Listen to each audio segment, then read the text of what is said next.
Hey, welcome to my Patreon exclusive video. I want to preface this one by saying that the goal of this video was to remake my like how I come up with and develop story ideas video that I have on Patreon. It's also Patreon exclusive.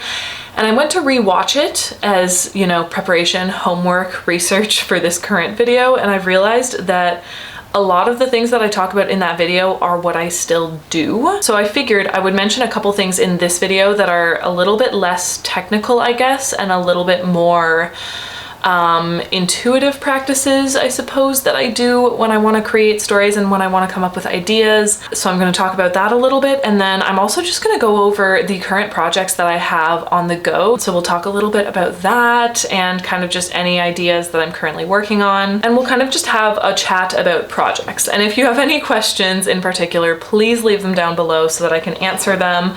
I know this video isn't quite, it's not going to be exactly a remake of the old one, just because the old one is still very applicable. So consider this one as more of like a companion to the old video. So the first thing that I kind of mentioned in that initial video is that when I'm trying to come up with story ideas, something that I neglected for a long time, but that I've actually recently found to be very helpful, is to consume other art. And whether that is going to a gallery, reading other books, watching movies, listening to music, literally any sort of art that I can consume, is a good thing for me to do if I'm stuck on ideas and if I'm trying to develop ideas. I find consuming art to be very, very helpful. I feel like I used to kind of avoid it a little bit because I was like, well, if all I'm doing is watching Netflix or watching movies or reading other books, when am I ever going to create my own art? And then I realized that my alternative to like that sort of entertainment was kind of staying on YouTube and watching other people who are writing and that sort of thing.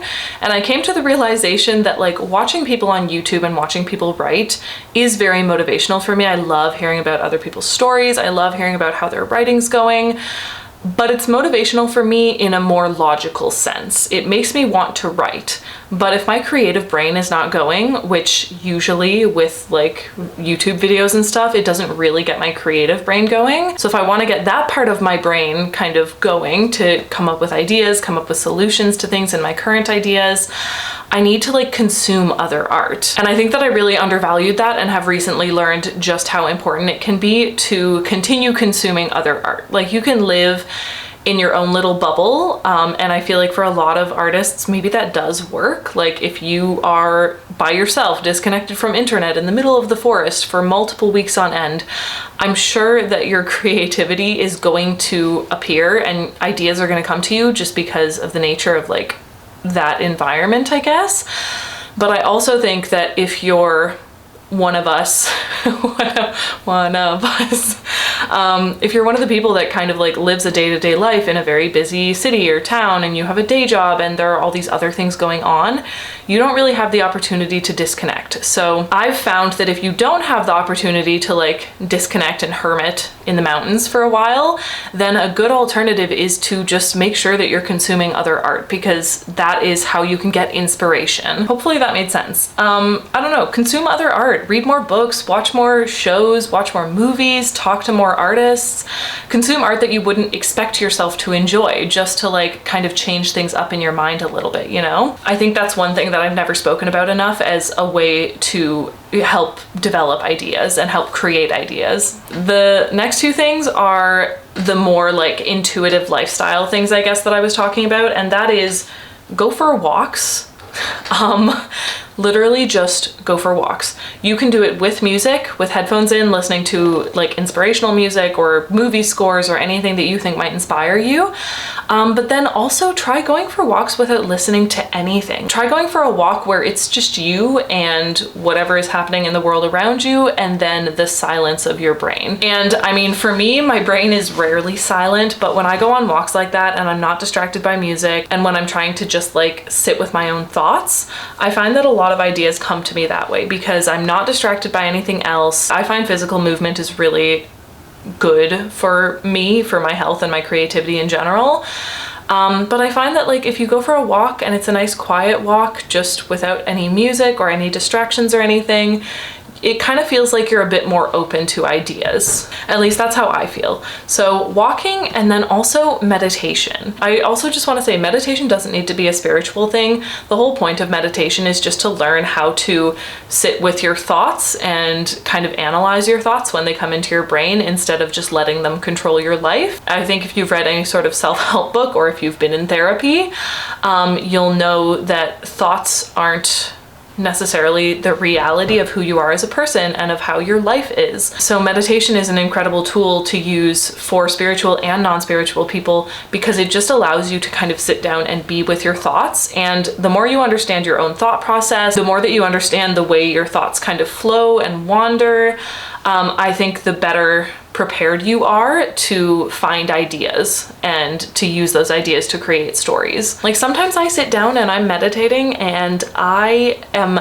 not empty head, that's for sure. I am literally thinking about anything and everything, but the fact that I'm not doing anything else and I know I don't have anything else to do for the next 20 minutes or even 10 minutes because that is my time to meditate, that like allows a whole bunch of other thoughts to come into my mind that I can I can sift through them, and I have the time and the space to actually consider each thought that comes into my brain. And sometimes, very often, that leads to following different paths throughout my thoughts, I guess. And from that, I tend to find a lot of ideas when it comes to storytelling. I don't know if any of those things make sense, but I know that a lot of them are very intuitive, and they're just like kind of little lifestyle changes and little things that you can do that will make your mind a better environment for ideas to flourish, if that makes sense. So now let's do a quick little check-in just to talk about the projects that I'm currently working on. So as you know, I'm working on Between the Waves. It's going to be a trilogy at minimum. I'm planning it as a trilogy right now.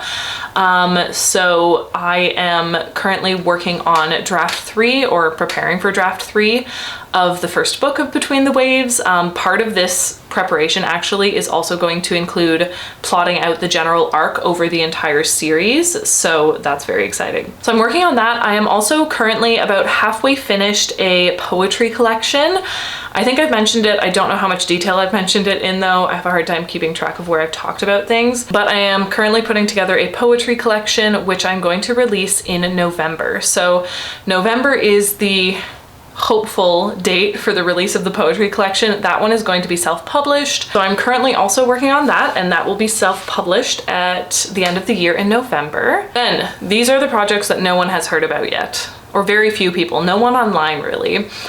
I have a standalone novel that I'm working on writing that I would like to not come out, but I would like to start querying it next year. It is a cozy fantasy story. I'm trying to think of how to describe it. It is basically about a woman who works as a geologist. She loves rocks, don't we all? So she lives in a fantasy world. She loves working in her lab. She rarely goes out into the fields. She's very much a homebody. But one day, a very intimidating woman knocks on her door.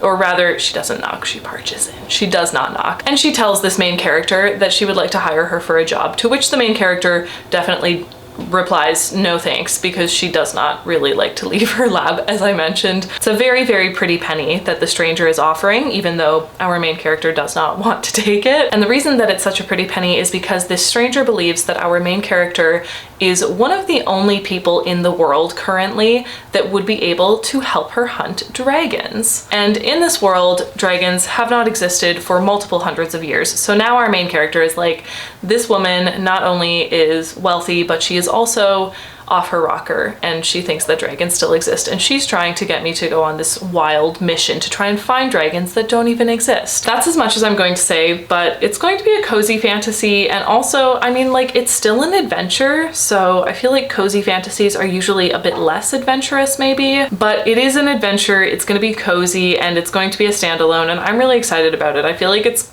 a very entertaining cast of characters with a lot of quirks. So that one is one that I will be starting to draft later this year, and then I'm going to be querying it at some point next year for traditional publishing. Then we have Project Raven, which I've spoken about a few times, both on Patreon as well as over on my channel. And I have decided to publish Project Raven. I I don't really have more details than that because this project is the one that I was kind of just pantsing. It's very much a dark urban fantasy, would be new adult or adult. The main character is in her early 20s, but that one would be a dark academia witch fantasy, I guess. Maybe urban fantasy isn't actually quite the right way to place it. I don't know.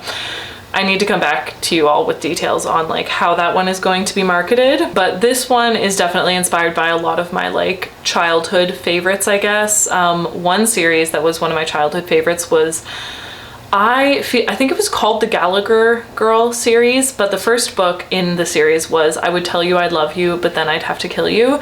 And it was about these girls that went to a spy school, and I was obsessed. So obsessed. I was so obsessed with spies when I was younger. So I would honestly say that Project Raven would probably be like a mix between the Gallagher Girls series, and then I'll have to get back to you about what other book it would be mixed with, but something that has to do with witches and like supernatural beings. So Project Raven doesn't really have a timeline yet, just because Between the Waves is priority. The poetry collection is also priority. The name, I believe, of the poetry collection is going to be The Stories That Told Me. It's kind of like a reverse of like The Stories I Told, but it's like the stories that told me, like the stories that kind of developed me, I guess, if that makes sense. So Between the Waves, the poetry collection, and then the cozy fantasy that I want to query next year all take precedence over Project Raven. But Project Raven is still there and I love it, and it's still my guilty pleasure story to work on, so it will be published at some point. I just don't know when. And I also think that one's gonna end up being a series, so more planning needs to be done. There are so many stories I've spoken about, and rest assured they are all still on my back burner, but currently my stovetop is overflowing and I need to prioritize things. But Project White Knight, which was a Nordic high fantasy one, is still on the back burner, still raring to go. It's just low priority because everything else is already started basically. And then also Society 13, which is a sci-fi, is also currently on the back burner because of how much research it's going to require. I think I've spoken about it a little bit, but the story is inspired by, let me look up his name and see if I can pronounce it without butchering it. So The 13th Sound is a sci-fi project that I have that I've been kind of like researching for the past year and a half, maybe 2 years. The inspiration for this book came from the Mexican composer Julian Carrillo. I'll put the name on the screen because I'm probably butchering the pronunciation. He was a really interesting composer that did quite a few things with his life, but particularly came up with a type of note in musical theory, or I guess it was like a musical theory in itself, called Sonido 13. But I kind of just like heard about him and was reading up on his life a little bit, and I was very interested, very intrigued. And that's kind of how the idea for a sci-fi dystopian leaning kind of story about his philosophy and the sound he created and the things that he kind of like thought about life. That's how that idea came to fruition. It is in fact still on the back burner, as with many others, but the reason that it's kind of a bit delayed is because it's requiring a lot of research, because this is entirely something that I don't know anything about it. I don't know anything about the composer, or I really don't know much about music in general. So it's gonna take a lot of work to make that story really good, but it is still in the works and it's still hanging out and just waiting for me to get to it, basically. I think that's all I have. I feel like hopefully this was a fun little like inside look into the stories that I currently have on the go and what I'm planning on working on, and kind of like what's on my plate for the next year or two. Maybe, we'll see. Things could always change, and hopefully the little tips that I gave on like lifestyle changes that can help to kind of like support creativity in your life, hopefully those tips were helpful, because like I said, the previous video that I made about this on my Patreon, which I will somehow link, I think I can link that somehow like in this post, that video covered a lot of the technical strategies that I use to come up with ideas for my stories, and that hasn't really changed. So hopefully this gave you a little bit more insight on some more lifestyle-y things that I do, as well as, like I said, the stories I'm currently working on, and hopefully you got something out of it anyways. Thank you all so much for watching, and I will see you again with my next Patreon exclusive video. Bye! I don't know how to finish these ones because I don't say like, don't forget to smile. I guess I can still say that, but I don't know.